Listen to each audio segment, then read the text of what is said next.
তো আজকে আমরা চলে গিয়েছিলাম দক্ষিণেশ্বর মন্দিরে। আজকে ছিল অমাবস্যা, সেই জন্য আমাদের মায়ের দর্শন করতে যাওয়া। Hello friends, welcome to my YouTube channel. এবং আজকে আমরা যাচ্ছি দক্ষিণেশ্বর মন্দিরে। তো এইটা দিয়ে আমরা সোজা উপরে উঠে যাব ইলেকট্রিক সিঁড়ি দিয়ে। যাওয়ার পর বাম দিকে সোজা হেঁটে যেতে হবে। এইটা দিয়ে হেঁটে যেতে বেশ ভালোই লাগে, কারণ বেশ জায়গাটা খুব সুন্দর। উপর থেকে দুই সাইডের যেই ভিউগুলো, দুই সাইডে সুন্দর জায়গা। এইদিকে যে রেল স্টেশন আছে, এই স্টেশন পেছনে মেট্রো স্টেশন। তো এটা দিয়ে যেতে খুব বেশ ভালোই লাগে। দুই পাশে সুন্দর পরিবেশটা দেখা যায় এবং সূর্যের আলো ভালো ছিল, আবহাওয়াটা খুব ভালো ছিল। আমরা বেশ সকাল সকালে গিয়েছিলাম। আজ অমাবস্যা, সেই জন্য ভিড় তো একটু বেশি হবেই। সেই জন্য আমাদের একটু চিন্তা হচ্ছিল যে কি জানি না কেমন ভিড় হবে। তাও আমরা সেই জন্য তাড়াতাড়ি চলে গেলাম। ওখানে গিয়ে আমরা গঙ্গা স্নান করব, তারপর মায়ের পুজো দেব। তো অনেকটা তো দেরি হবেই। এইখানে বাম দিক দিয়ে গেলে তো আমরা আসার সময় সাইডের দোকানগুলোকে অ্যাভয়েড করে এলাম। ওখানে যে দোকানগুলো আছে ওরা সব সময় আমাদের আটকায়, প্রত্যেক যাত্রীকেই বলে যে এখানে জুতো রাখুন, আমাদের কাছে প্রসাদ নিন। তো বারবার অনেকগুলো দোকানে শুধু বলে যে এটা কিনুন সেটা কিনুন। ওই জন্য ওই জায়গাটায় আমরা ডান দিক দিয়ে রাস্তায় আসি, যেটা ফেরার রাস্তা। ওইটাই ওই দোকানদারগুলো সেরকম কিছু বলে না। ওই জন্য আমরা বাম দিক দিয়ে না গিয়ে ডান দিক দিয়ে গেলাম। আপনারাও যখন আসবেন প্রথমবার, তখন বাম দিক দিয়ে যাবেন না, তাহলে আপনাকে বারবার এইসবের সম্মুখীন হতে হবে। আপনি ডান দিক দিয়ে আসবেন। ওপরে যেমন পুজোর জিনিসপত্র কেনার জায়গা আছে, এখানে নেমে এইখানটায় বাম দিকেও এখানে অনেকগুলো দোকান আছে। এই দোকানগুলো একটু সস্তায় পাওয়া যায়, কারণ এদের তো সেরকম ভাড়া দিতে হয় না।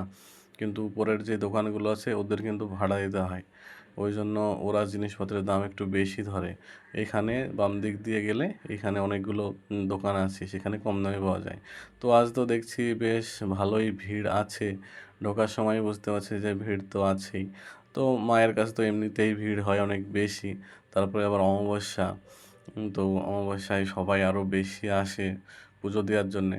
আর শীতের সময় সবাই আরও বেরিয়ে পড়েছে একটু মায়ের দর্শন করতে। আর এখন বছরের বেশ প্রথমই, তো অনেকেই বছরের প্রথমের দিকে চাইছে একটু মায়ের পুজো দিয়ে মাকে দর্শন করি। এখানে যে পার্কিং লট, গাড়ি পার্ক করা যায় এখানে। তো এইটার পেছন দিয়ে পুরোটা লাইন পড়ে যখন সব থেকে বেশি ভিড় হয়।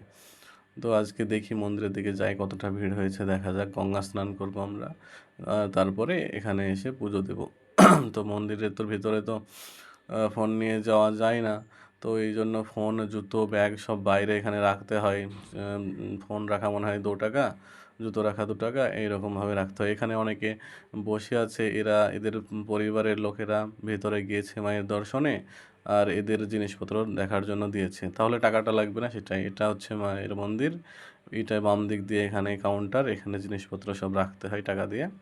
সেরকম বেশি টাকা লাগে না, 2 টাকা 5 টাকা। এর পেছনটা দিয়ে লাইন পড়ে। সে লাইনটা এসে মন্দিরের সামনে দুটো ভাগ হয়, ছেলেদের ও মেয়েদের। ওখানে চেকিং হয়, ফোন নিয়ে যাওয়া অ্যালাউ নেই। তাছাড়া মোটামুটি সব কিছু নিয়ে যাওয়া যেতে পারে, আর ব্যাগ নিয়ে যাওয়া যায় না। তো এখানে যেই লাইনটা পড়ে, এই সামনে যে লাইনটা আছে, ওখানেই ছেলে আর মেয়েদের লাইনটা ভাগ হয়। ভাগ হয়ে চেকিং করার পরে ভিতরে ঢোকে। ভিতরে বেশ অনেকটাই লাইন পড়ে। আমরা চলে যাচ্ছি সোজা গঙ্গার দিকে। গঙ্গার দিকে গিয়ে লোক আজ ভালোই আছে, ওখানে স্নান করব। তবে দেখি ঘাটে কেমন ভিড় আছে, তারপর স্নান করার পরে এসে এখানে পুজো দেব। তো চারিপাশে দেখতে পাচ্ছেন এখানে আজকে সকাল থেকেই ভীষণ ভিড়। তো এইরকম ভিড় খুব হয়, বেশিরভাগই হয় অমাবস্যার দিনগুলোই। তো অমাবস্যার দিনে আমরা অন্য দিন হলেও আসতে পারতাম, কিন্তু অন্য দিন এলে একটা, এখানে দেখুন কোনো একটা নিয়ম পালন করছে হয়তো মায়ের একদম মন্দিরের সামনে। এটা এর আগে ছিল না, আজ থেকে 4 বছর আগে। তার এখানে পরে নতুন এটা বসানো হয়েছে। এখানে ঘাট, এখান থেকে সবাই স্নান করছে। তো ওখানে ভিডিও করাটা ঠিক না, তাই ভিডিও করিনি ঘাটের ওখানে। তো এটা হচ্ছে মায়ের এখানে নতুন এই বিল্ডিংটা তৈরি হয়েছে। এখানে শ্রীরামকৃষ্ণের এখানে বড় মূর্তি আছে, মূর্তি বলতে ছবির মতো। তো এটা আমরা মায়ের ভিতরে তো দর্শনের ভিডিও করা যাবে না, বা ঘাটেরও তো ভিডিও করাটা ঠিক না। ওই জন্য আমরা বেরানোর সময় এই ভিডিওটা করলাম। এটা বেরানোর সময় বেরিয়ে যখন গেলাম, তবে আজকে ভালোই ভিড় ছিল। অনেকগুলো লাইন, মায়ের চারিপাশে 4-5টার মতো লাইন ছিল। তো আমরা দেখলাম মোটামুটি একটু ছোট লাইনটাই দাঁড়িয়েছিলাম। যেটা সামনে একদম মায়ের মুখটা দর্শন করায়, সেই লাইনটা সবচেয়ে বড় হয়। কিন্তু সাইডেরগুলো একটু ছোট হয়, তবে ওইগুলো মাকে পাশ থেকে দেখা যায়, পাশের মুখ থেকে। তো অনেকে চায় যে না, মাকে পুরোটা দেখবো, মায়ের মুখটা। যারা অনেক দূর থেকে আসে, বারবার আসে না, তারা সামনেটা বড় লাইনটাই ধরে। কিন্তু আমরা তো কাছে এখানে বেলঘরিয়ায় থাকি, তো আমরা মাঝে মধ্যে আসি যখন বিকালের টাইমে বা অমাবস্যা ছাড়া অন্য কোনো দিন। সেই দিনগুলোই যেমন ভিড় কম হয়, তো আমরা সেই দিনগুলো সামনে থেকে দর্শন করি। তো এটা আমাদের ফেরার রাস্তা।